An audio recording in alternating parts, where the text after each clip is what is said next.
Lots क्या होते हैं, पिप्स कैसे कैलकुलेट करते हैं, और फॉरेक्स मार्केट के कुछ मैंने आपको बेनिफिट्स बताए थे, कुछ मैंने आपको चीज़ें बताई थी कि हम क्या करने वाले हैं, कैसे करेंगे, और why we are different from any other course जो कि आप यूट्यूब पे आपको देखने को मिल जाएगा। अब जो नेक्स्ट चीज़ आ जाती है ना, वो आ जाती है हमारा कि ट्रेंड मैंने आपको एक ओवरव्यू दे दिया था कि ट्रेंड क्या होता है। ट्रेंड, 3 तरह के ट्रेंड होते हैं मार्केट में, आपको एक बार मैं यहाँ पर फिर से दिखा देता हूँ।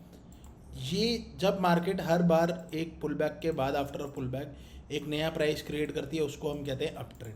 फिर आ जाता है हमारा साइडवेज ट्रेंड, जो कि होता है कि मार्केट एक रेंज में फंस चुकी है, ऊपर नीचे बार बार हमें मूवमेंट दे रही है। इसको बोलते हैं हम कंसोलिडेशन, या फिर इसको हम ये भी बोल सकते हैं कि अभी मार्केट का ट्रेंड क्या है, अभी मार्केट का ट्रेंड साइडवेज है। इसके बाद आ जाता है हमारा डाउन ट्रेंड, जिसमें मार्केट हर बार एक पुल बैक के बाद एक नया लो पॉइंट क्रिएट करती है। तो ये 3 तरह के हमारे ट्रेंड हो जाते हैं जो हमें मार्केट में देखने को मिल जाते हैं। अब ये हो गया हमारा एक बेसिक ओवरव्यू ट्रेंड के बारे में। अब हम समझते हैं ट्रेंड के बाद what is a structure, structure क्या होता है, और मार्केट में क्यों स्ट्रक्चर इतना ज़्यादा रोल प्ले करता है कि हम सबको स्ट्रक्चर का ध्यान रखना पड़ता है। क्या है ऐसी चीज़ स्ट्रक्चर में जो हमें ध्यान रख के चलनी है, वो अब हम समझते हैं। तो सबसे पहले स्ट्रक्चर समझने के लिए आप यहाँ पर देखो, यहाँ पे क्या हो रहा है। ये सेम इमेज मैंने आपके सामने अपने ट्रेडिंग व्यू के चार्ट में मैंने बनाई हुई है। साइडवेज मार्केट को मैं डिलीट कर देता हूँ, क्योंकि साइडवेज मार्केट में कोई भी स्ट्रक्चर फॉलो नहीं होता। अभी सबसे पहले हम बात करते हैं अप ट्रेंड में। अब यहाँ पे मेरे को दिख रहा है कि मार्केट बार बार ऊपर मूव कर रही है। अब देखो, मैं इस प्राइस को कंसीडर करता हूँ एज अ लो। यहाँ पे मार्केट ने प्राइस बनाया फॉर एग्जांपल 10 का, मार्केट ने पुल बैक लिया, और पुल बैक लेने के बाद यहाँ पे प्राइस बनाया 5 का। फिर मार्केट ने ऊपर गया और एक नया हाई पॉइंट बनाया। अगर ये मेरा यहाँ पे 10 का प्राइस था, तो मार्केट ने यहाँ पे 15 का प्राइस क्रिएट कर दिया। अब ये क्या हुआ, ये हुआ ब्रेक ऑफ स्ट्रक्चर। मार्केट ने अपना प्रीवियस हाई ब्रेक करके एक नया हाई बनाया, और अपना प्रीवियस स्ट्रक्चर था उसको ब्रेक कर दिया।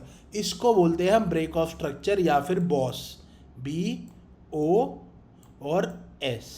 आप इसको बॉस भी बोल सकते हो या ब्रेक ऑफ स्ट्रक्चर भी बोल सकते हो, और दोनों एक ही होती है, वो शॉर्ट फॉर्म है। अब इसके बाद आ जाते हैं हम यहाँ पे समझते हैं एक बार। अब देखो, यहाँ पे आपको क्लियरली दिख रहा होगा कि यहाँ पे मार्केट ने एक हाई बनाया, फिर हायर लो है हमारे पास, फिर एक हाई है यहाँ पे, फिर हमारे पास हायर लो है, फिर हायर हाई है, फिर हायर लो है, फिर हायर हाई है। अब ये जब भी प्रीवियस हाई ब्रेक हो रहा है ना, तो मार्केट एक नया ब्रेक ऑफ स्ट्रक्चर दे रही है हमें, अपना प्रीवियस स्ट्रक्चर ब्रेक कर रही है। सेम इसका वाइस वर्सा हो जाता है जब हम बात करने लग जाते हैं डाउन ट्रेंड की, यानी कि बियरिश ट्रेंड की। अब इसमें क्या होता है, मार्केट हर बार एक नया लो पॉइंट क्रिएट करेगी। पहले ये एक लो प्राइस था, इसके बाद मार्केट ने एक और लो प्राइस बनाया और हमें एक ब्रेक ऑफ स्ट्रक्चर दे दिया। उसके बाद मार्केट ने एक पुल बैक लिया, एक लोअर हाई का प्राइस क्रिएट किया, और फिर से एक नया लोअर लो बनाया, यानी कि मार्केट ने एक नया लो फिर से क्रिएट किया। तो इसमें यहाँ पे ये जो पॉइंट होता है ना, जब भी एक नया प्रीवियस लोअर लो ब्रेक होगा, तो इसको हम बोलते हैं ब्रेक ऑफ स्ट्रक्चर। अब जब भी मार्केट नीचे से ऊपर, यानी कि फॉर्मेशन जो मार्केट की हो रही है वो हायर हाइज हायर लोस की हो रही है, तो मार्केट यहाँ पे ये देखो, इसको हम लो बोलते हैं, इसको हम बोलेंगे हाई, फिर इसको बोलेंगे हम हायर लो। क्यों? क्योंकि ये इस हाई से लो है। अब ये वाला प्राइस इस हाई से ज़्यादा है, this price is more than this, ये वाला जो प्राइस है हमारा, ये इस प्राइस से ज़्यादा है, ये देखो ये इससे ज़्यादा है, तो ये क्या हो गया अब हायर हाई। ये हमारा फिर नीचे मार्केट ने एक पुल बैक लिया, हायर लो बनाया, फिर बनाया हायर हाई। तो जब भी मार्केट अपवर्ड ट्रेंड में, बुलिश ट्रेंड में मूव करती है, अप ट्रेंड में मूव करती है, तो मार्केट फॉर्म करती है हमारे हायर हाइज और हायर लोस। अगर मार्केट से वाइस वर्सा हो जाता है ये चीज़ डाउन ट्रेंड के लिए या फिर बियरिश ट्रेंड के लिए, जब भी मार्केट एक हाई से नीचे की साइड मूव करेगी तो वो एक लो बनाएगी, लो बनाने के बाद एक lower high, then lower low, फिर लोअर हाई, फिर लोअर लो, फिर लोअर हाई, फिर लोअर लो। अब ये तो हो गया स्ट्रक्चर, ये बहुत इजी चीज़ है, ये आप लोगों को समझ आ गई होगी। स्ट्रक्चर समझने के बाद जो चीज़ मेन समझने वाली है वो है कि हमें ये कैसे पता चलेगा कि मार्केट में ट्रेंड चेंज हो चुका है। तब आधे से ज़्यादा लोगों को यही नहीं पता चलता मार्केट में ट्रेंड चेंज हो गया। अब मान लो मार्केट में ट्रेंड चल रहा है, अप ट्रेंड चल रहा है मार्केट में, फॉर एग्जांपल मैं कह रहा हूँ अभी करंट सिनेरियो में मार्केट में अप ट्रेंड चल रहा है, मार्केट इस तरह से मूव कर रही है, ऊपर नीचे ऊपर नीचे ऊपर नीचे, मार्केट कुछ इस फॉर्मेशन में मूव कर रही है, ठीक है। अब यहाँ पे ये मेरे को दिख रहा है अप ट्रेंड है, पर क्या ये अप ट्रेंड हमेशा के लिए यही चलता रहेगा? ये कभी चेंज नहीं होगा क्या? कभी ना कभी तो होगा ही। तो कब होगा ये मेरे को कैसे पता चलेगा? कैसे पता चलेगा कि मेरे को यार यहाँ पे ट्रेंड चेंज हो चुका है? देखो, अब ये पॉइंट क्या है हमारा? Break of structure. ये क्या है हमारा? Break of structure. ये क्या है हमारा? Break of structure. जब भी मार्केट ये अप ट्रेंड चल रहा है, अगर इस रनिंग अप ट्रेंड में मार्केट ने अपना प्रीवियस, जो मार्केट के पास प्रीवियस हायर लो है, उसके नीचे क्लोजिंग दे दी, उसके नीचे, ध्यान से सुनना, हायर लो के नीचे, यानी कि इस पॉइंट के नीचे क्लोजिंग, यहाँ से ऊपर चली गई तो ट्रेंड कंटिन्यू हो रहा है। अगर मार्केट ने यहाँ से ऊपर जाने की बजाय मेरे को यहाँ से नीचे क्लोजिंग दे दी, इस लेवल के, इसके नीचे क्लोजिंग दी मेरे को मार्केट ने, तो यहाँ से क्या हो गया? चेंज ऑफ ट्रेंड बोल सकते हो आप, चेंज ऑफ करेक्टर भी बोल सकते हो, या रिवर्सल भी बोल सकते हो, कुछ भी बोल सकते हो। हम इसको सिंपल लैंग्वेज में बोलेंगे कि यहाँ से मार्केट का ट्रेंड चेंज हो गया है। अब इसको एक बारी हम इस इमेज पे भी समझ लेते हैं। अब यहाँ पे हम देखते हैं कि ये हमारा लास्ट हायर आया था अप ट्रेंड में, अगर मार्केट ने इस हायर लो के नीचे क्लोजिंग दी तो यहाँ पे चेंज ऑफ ट्रेंड होगा, ट्रेंड हो जाएगा। अब मेरे को क्लोजिंग से मेरा क्या मतलब होता है कि कैंडल क्लोज होनी चाहिए, विक नहीं चाहिए मेरे को। यहाँ पे मेरे को कैंडल क्लोज चाहिए, विक से मेरा काम नहीं बनेगा, मेरे को पूरी की पूरी कैंडल नीचे क्लोज चाहिए, तो मैं मानूंगा कि यहाँ पे चेंज ऑफ ट्रेंड हुआ है। सेम इसमें आ जाते हैं हम, जब हमारा बियरिश ट्रेंड है, इसमें मेरे को क्लोजिंग चाहिए लोअर हाई के ऊपर। इस प्राइस पॉइंट पे जब मार्केट मेरे को आके एक कैंडल क्लोज करके देगी तो मैं समझ लूँगा कि यहाँ पे चेंज ऑफ ट्रेंड हो गया है। अब यहाँ से ट्रेंड चेंज हो गया है, तो मेरे को या तो, अगर मैं अब ट्रेंड में बैठा हूँ, मेरी कोई एंट्री ले रखी है, अगर मेरे को चेंज ऑफ ट्रेंड दिखता है तो मेरे को वहाँ पे उस पॉइंट पे एग्जिट हो जाना चाहिए। अगर मान लो मेरे को चेंज ऑफ ट्रेंड नहीं दिख रहा तो मैं इस ट्रेंड को लॉन्ग टाइम के लिए कंटिन्यू कर सकता हूँ, जहाँ तक भी जाएगा। ये हो सकता है कहीं कहीं भी जाता रहे, क्या पता ये ट्रेंड लंबा कंटिन्यू होना हो। तो यहाँ से हमें एक रैली कैप्चर करने के लिए मिल जाती है जब भी मार्केट में कोई अच्छी रैली आती है तब। अब इसके बाद आ जाते हैं हमने ब्रेक ऑफ स्ट्रक्चर भी समझ लिया। अब आ जाते हैं हम कैंडल स्टिक्स पे। आप लोगों ने बहुत सुना होगा कैंडल स्टिक्स, ये वो ऐसे वैसे ये सारी चीज़ें, पर मैं आपको बताता हूँ कि हमारे कोर्स में सबसे ऊपर क्या लिखा हुआ है? We do not trade on candle sticks. यहाँ पे देखो, अब क्यों नहीं करते हम कैंडल स्टिक्स पे काम? Because many of candle sticks are just for trap. ये सारी की सारी आपको एक ट्रैप में फंसाने के लिए भी बनाई जाती है, इसलिए हम इसमें ट्रेड करना प्रेफर नहीं करते, और ना ही हम किसी को रिकमेंड करते हैं कि आप कैंडल स्टिक्स के बेसिस पे ट्रेड करो। पर कुछ कैंडल स्टिक्स होती हैं जो हमारे लिए बहुत इंपॉर्टेंट होती हैं, जो हमें समझने के लिए बहुत काम भी आ जाती है। हमारी स्ट्रैटेजी में दो ऐसी कैंडल्स हैं जो बहुत इंपॉर्टेंट है, जो हम समझेंगे, पढ़ेंगे, देखेंगे और उसको एग्जीक्यूट भी करेंगे। मार्केट में कैंडल्स को एग्जीक्यूट नहीं करेंगे, हम एक स्ट्रैटेजी को एग्जीक्यूट करेंगे। हम कैंडल्स के बेसिस पे काम नहीं करते। अब यहाँ पे सबसे पहले कैंडल के बारे में देख लेते हैं कि ये होती है हमारी विक। ये जो कैंडल के ऊपर नीचे लाइन दिखती है ना आपको इन सेंटर, इसको बोलते हैं हम विक या फिर शैडो। ये जो ग्रीन बॉक्स है ये है हमारी body in a bullish candle, और ये है हमारी बॉडी इन अ, हमारी बॉडी नहीं, कैंडल की body in a bearish candle है एक तरह से, ठीक है। अब इसके अंदर है ऑर्डर्स, ये बन रही है ऑर्डर से और ये बन रही है रिजेक्शन से। यहाँ पे हुई है रिजेक्शन। अब रिजेक्शन कैसे हुई है? मान लो ये जो बियरिश कैंडल है ये ऊपर से नीचे फॉर्म हुई है, ठीक है, इसका ओपनिंग प्राइस यहाँ है, ये यहाँ से ऐसे फॉर्म हुई है, ये यहाँ तक आई, बट यहाँ से आया सेलिंग प्रेशर, सेलर्स इसको यहाँ पे ऊपर ले गए, इनके बीच में फाइट हुई और ये इस प्राइस पे क्लोज हो गया, जो कि इसका यहाँ पे क्लोजिंग प्राइस भी। तो विक हमें रिजेक्शन बताती है, बाइंग या सेलिंग का प्रेशर बताती है, और कुछ भी नहीं बताती। विक के ऊपर या नीचे आपको लिक्विडिटी देखने को मिलेगी, और बॉडी में होती है ऑर्डर्स, बॉडी बनती है ऑर्डर से, जितने ज़्यादा ऑर्डर्स होंगे उतनी स्ट्रॉन्ग बॉडी बनेगी, ठीक है। अब सेकंड कैंडल हम आ जाते हैं जो कि है हमारी डॉजी कैंडल। सेकंड कैंडल पे जो कि है हमारी डॉजी कैंडल। अब डॉजी कैंडल क्या बताती है? डॉजी कैंडल हमें बताती है मार्केट में कन्फ्यूजन है बहुत ज़्यादा कि बायर्स और सेलर्स की इस टाइम पे फाइट चल रही है। अब डॉजी कैंडल मैं आपको एक बारी चार्ट में दिखाने की कोशिश करता हूँ, मतलब कोशिश क्या करता हूँ, चार्ट में ही दिखा देता हूँ।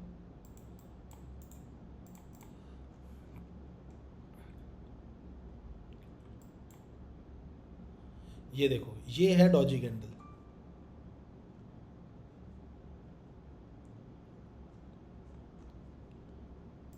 दिस इज़ अ डॉजी, ठीक है, ये डॉजी है, ये भी डॉजी है, ये दोनों डॉजी हैं, ये भी डॉजी है। अब ये डॉजी कैंडल होती है कि मार्केट में ना कन्फ्यूजन हो गई है, बायर्स और सेलर्स के बीच में ना कंपटीशन हो गया, किसी के पास कोई डिसीजन नहीं है कि मार्केट को किस डायरेक्शन में लेके जाना है, मार्केट को कहाँ लेके जाना है और कैसे लेके जाना है। तो ये मार्केट में कन्फ्यूजन क्रिएट करती है और बहुत सारे रिटेलर्स इसमें फंस जाते हैं, ठीक है। अब सेकेंड चीज़ तो ध्यान रखने वाली है वो ये है कि colour of Doge candle doesn't matter, कि डॉजी कैंडल का जो कलर होता है वो मैटर नहीं करता है बिल्कुल भी, चाहे वो रेड हो चाहे वो ग्रीन हो, उसका कलर मैटर नहीं करेगा। जब भी डॉजी कैंडल बनी है तो वो सिर्फ मार्केट में कन्फ्यूजन ही बताएगी। इसके बाद आ जाते हैं हमारी जो एक और इम्पॉर्टेंट कैंडल है वो है मारूबुजू। मारूबुजू कैंडल होती है जिसके ऊपर कोई विक नहीं होती, ना नीचे कोई विक होती है, या फिर विक है तो बिल्कुल थोड़ी सी विक होगी, बिल्कुल ही ना के बराबर, एकदम ही ना के बराबर, बिल्कुल थोड़ी सी विक। तो ये जो विक होती है ये हमें कुछ भी नहीं बताती। अब इसमें क्या है, अब समझो ये ग्रीन है, फॉर एग्जाम्पल ये ग्रीन कैंडल है, तो ये ग्रीन कैंडल है, इसमें विक नहीं है या बिल्कुल थोड़ी सी विक है, तो यहाँ पे हमें क्या पता चला कि यहाँ पे बाइंग साइड के बहुत सारे ऑर्डर्स हैं, यानी कि बाइंग प्रेशर है। वाइस वर्सा हो जाता है बियरिश कैंडल में, बियरिश मारूबुजू में यहाँ पे बहुत सारे सेलिंग के ऑर्डर हैं। ये जब भी मार्केट में एकदम से वॉल्यूम आती है तो ऐसी कैंडल्स आपको देखने को मिलेंगी। अब मैं इसका आपको कुछ एग्जांपल्स भी दिखा देता हूँ मारूबुजू कैंडल के। जैसे ये देखो, ये तो नहीं, 1 घंटे में दिखाता हूँ मैं आपको।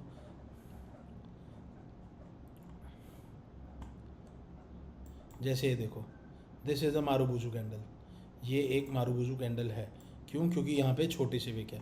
उसके बाद ये भी एक मारूबुजू कैंडल है, क्यों, क्योंकि ऊपर की साइड पे एक छोटी सी विक है। उसके बाद और देखते हैं और ढूंढने की कोशिश करते हैं, ये भी एक सेल साइड की मारूबुजू कैंडल है, ठीक है। और देख लो और देख लो और देखते हैं और देखते हैं, ये देखो ये भी एक मारूबुजू कैंडल है,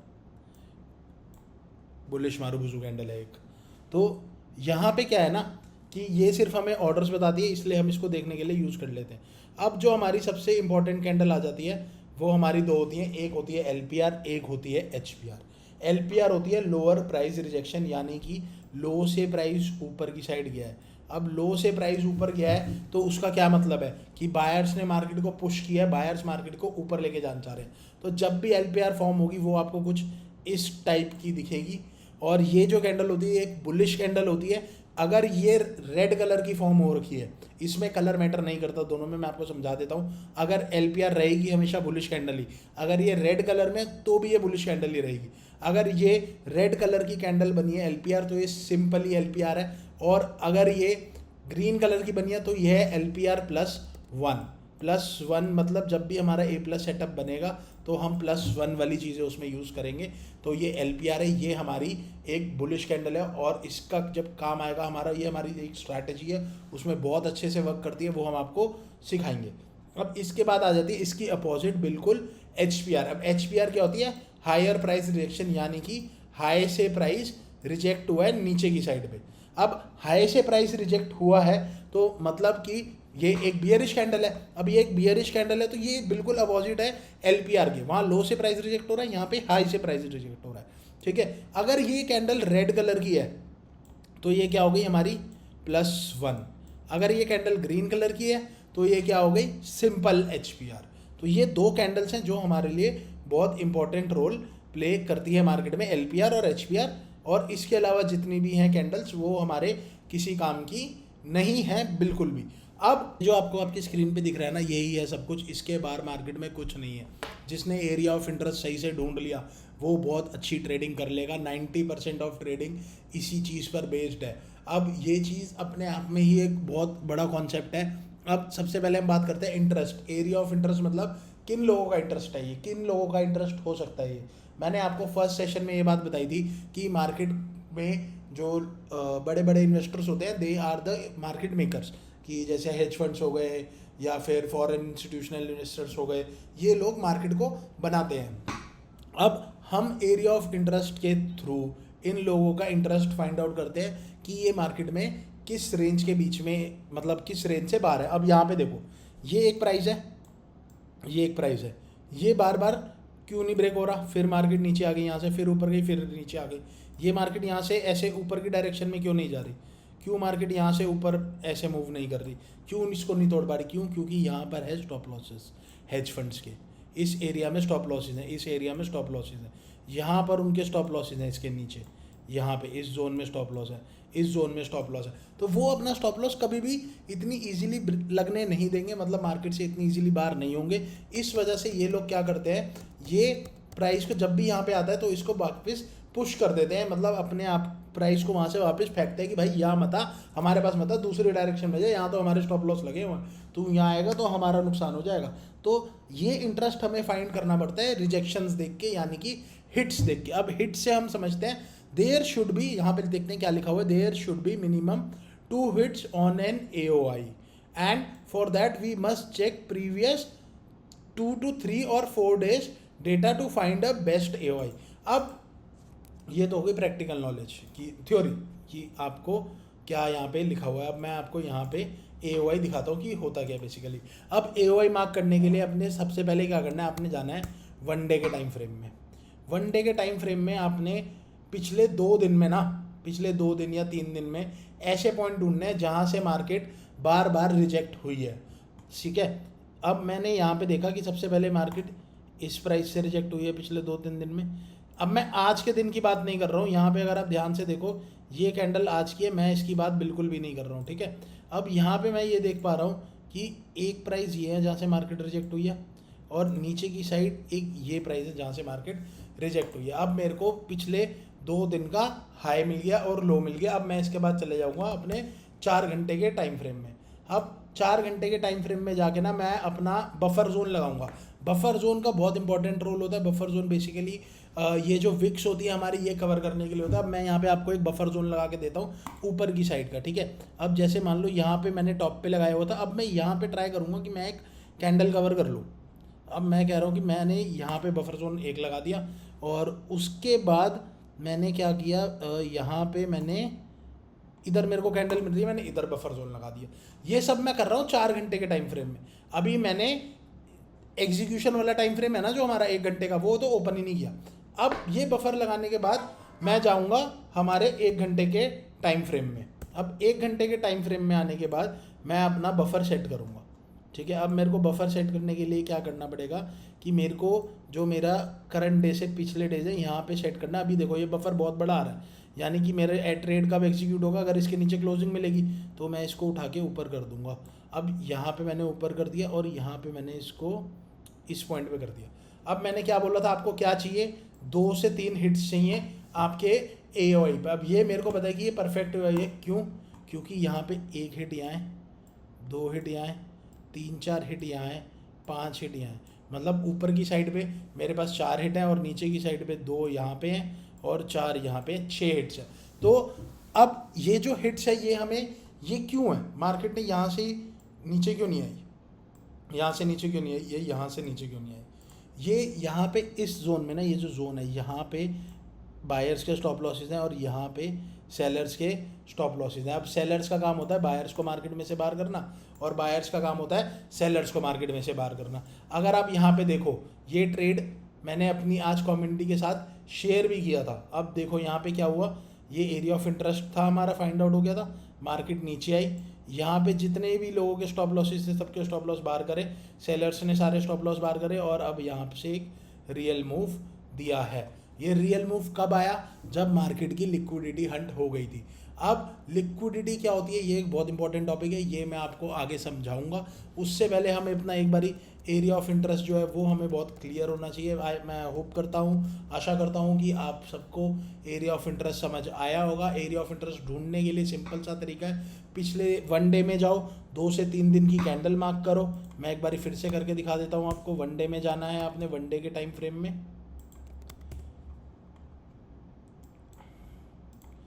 1 डे के टाइम फ्रेम में जाओ, पिछले 3 से 4 दिन में देखो सबसे ज़्यादा हिट्स कहाँ पर है। अब जैसे यहाँ पे मैं देख पा रहा हूँ कि यहाँ पे हिट है, और पिछले 2 से 3 दिन में यहाँ से मार्केट ने जो लो बनाया वो यहाँ पे बनाया। अब यहाँ पे मैं इसके बाद 4 घंटे में चले जाऊँगा, और 4 घंटे में आके मेरे को अपना एरिया ऑफ इंटरेस्ट मार्क करना है, यानी कि बफर जोन लगाना है। अब बफर मैं पहला लगा देता हूँ यहाँ पे, दूसरा मैं मार्क कर लेता हूँ इस पॉइंट पे। लास्ट काम क्या है मेरा, मेरे को वापस फिर से 1 घंटे के टाइम फ्रेम में जाना है और इस बफर को अपनी कैंडल्स की बॉडी पे लगाना है। जैसे कि ये मेरा एक बफर का पॉइंट हो गया और दूसरा मेरा यहाँ पे ये सही नहीं आ रहा है, तो इसको मैं ऐसे कर लेता हूँ। अब ये सही क्यों है, क्योंकि देखो पहले मार्केट कहाँ से रिजेक्ट हुई है बहुत बार, इस जोन से। ये जोन देख रहे हो ऐसे बना हुआ है चैनल टाइप का, ये चैनल सा बना हुआ है एक, ठीक है। यहाँ पे मेरे पास एक हिट है और यहाँ पे मेरे पास 1 2 और 3 हिट है। अब यहाँ पे भी क्या हुआ, यहाँ पे भी हुआ फेक आउट। इसको हम बोलते हैं फेक आउट, जो कि हमारी स्ट्रैटेजी है। ये भी जिसने बाय किया ना NZD, उसने भी आज प्रॉफिट बनाया। जिसने AUD बाय किया उसने भी प्रॉफिट बनाया आज। जिसने गोल्ड बाय किया था आज उसने भी प्रॉफिट बनाया। जिसने BTC बाय किया था आज उसने भी प्रॉफिट बनाया। जिसने क्रूड ऑयल बाय किया था आज उसने भी प्रॉफिट बनाया। आज हमारी पूरी की पूरी कम्युनिटी ने बहुत ही बढ़िया बढ़िया प्रॉफिट्स बनाए हैं। तो अगर आप ये 5 के 5 सेशंस भी देख लोगे ना, तो आप भी उन्हीं में से एक बन जाओगे, इस चीज़ की मैं गारंटी ले सकता हूँ। अब आ जाते हैं हम नेक्स्ट, हमारा अभी हमने सीख लिया कि बेसिक AOI कैसे मार्क करना है। अब इसके बाद देखते हैं हम, हाँ ये बहुत इंपॉर्टेंट चीज़ है, ये मैं आपको थोड़ा सा समझाना चाहता हूँ। अब इसमें देखो यहाँ पे क्या हुआ, ये ऊपर का जो जोन है ना हमारा सप्लाई जोन, जो हमारा ऊपर जो हम 2 लाइंस लगाते हैं उसको हम बोलते हैं सप्लाई जोन्स या फिर रेजिस्टेंस, और नीचे जो होता है हमारा उसको बोलते हैं हम डिमांड जोन या फिर सपोर्ट। नीचे सपोर्ट होता है, ऊपर रेजिस्टेंस होता है। अगर आप यहाँ पर भी देखोगे तो जो ये मार्क किया हुआ है, this is your resistance and this is your support, ये रेजिस्टेंस है और ये सपोर्ट है। अब वापस आ जाते हैं, अब यहाँ पे देखो सपोर्ट पे फिर से यहाँ पे मार्केट आई पर बाइंग प्रेशर आ गया, बायर्स मार्केट को ऊपर ले गए। ऊपर से सेलिंग प्रेशर आया, सेलर्स मार्केट को नीचे ले गए। फिर बाइंग प्रेशर आया, बायर्स मार्केट को फिर से ऊपर ले गए। फिर सेलिंग प्रेशर आया, फिर यहाँ से बाइंग प्रेशर आ गया, फिर बायर्स मार्केट को ऊपर ले गए। फिर सेलिंग प्रेशर आया और फिर यहाँ से बायर्स मार्केट को ऊपर ले गए। अब ये क्यों लेके जा रहे हैं बार बार, ये क्यों नहीं इसको ऐसे नहीं जाने दे रहे, या इसको यहाँ से ऐसे क्यों नहीं जाने दे रहे, क्या रीज़न हो सकता है? रीज़न है यहाँ पे है इन लोगों के स्टॉप लॉस। यहाँ पे जितने भी सेलर्स हैं ना वो यहाँ पर बैठे हुए हैं, इस जोन में बैठे हैं। जितने भी बायर्स हैं वो इस जोन में बैठे हुए हैं। वो सेलर्स बायर्स को मार्केट से बाहर करना चाह रहे हैं और बायर्स सेलर्स को मार्केट से बाहर करना चाह रहे हैं। जिसके पास ज़्यादा वॉल्यूम होगी, जिसके पास ज़्यादा लिक्विडिटी होगी, वो अपनी डायरेक्शन में मार्केट को ले जाएगा। यहाँ से अगर बायर्स जीते तो मार्केट यहीं से ऊपर जाने लग जाएगी, और अगर सेलर्स जीतते हैं ये कंपटीशन तो मार्केट नीचे आने लग जाएगी। जब तक एरिया ऑफ इंटरेस्ट आपका ब्रेक नहीं होगा, हमने तब तक ट्रेड नहीं लेना है। पहले एरिया ऑफ इंटरेस्ट ब्रेक होगा, इसके ऊपर कैंडल क्लोज होगी, विक की बात नहीं कर रहा हूँ, सिर्फ और सिर्फ कैंडल की बात कर रहा हूँ, तब तक हमारा ट्रेड की कोई भी एग्जीक्यूशन नहीं बनेगी। एग्जीक्यूशन अभी हम 3rd सेशन में अपने सीखेंगे कि हमें कैसे ट्रेड एग्जीक्यूट करना है।